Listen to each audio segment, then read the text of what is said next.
Programme करेंगे? खेसारी भैया के साथ। अगर बोल देगा हाँ 5 लाख रुपया भी देंगे। हाँ। और प्रोग्राम हम करना बंद कर देंगे। तो क्या बोलते हैं वो मेरा क्या ये है।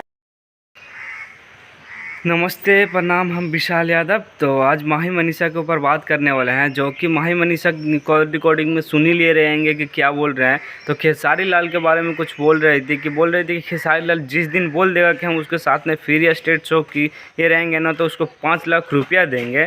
तो हम उसको बता देना चाहते हैं कि तुम पहले रोड पे नाचती थी खेसारी लाल की ही बदौलत पे आज उतना स्टार बन गई। स्टार बन गई हो तो स्टार के जैसा रहो ना। और उनको इतना भाव बढ़ गया है कि 1 हफ्ता पहले पेमेंट चाहिए, उसको बाद में है वो आपके स्टेज शो में जाएगी।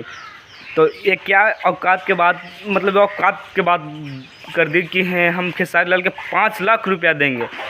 तो तुम्हारे जैसा भिखारी नहीं है खेसारी लाल यादव।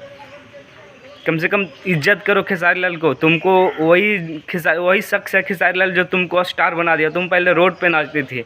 दिखाऊं क्या रोड वाला वीडियो तुमको? ये देखो रोड वाला वीडियो कैसे नाच रही है। ये यहाँ से उठा के तुमको ना यहाँ ये लेवल तक के खेसारी लाल यादव रखे। देखो आज खेसारी लाल यादव को बोलती हो कि हैं उसको 5 लाख रुपया दूंगी, ऐसा बोल देगा तो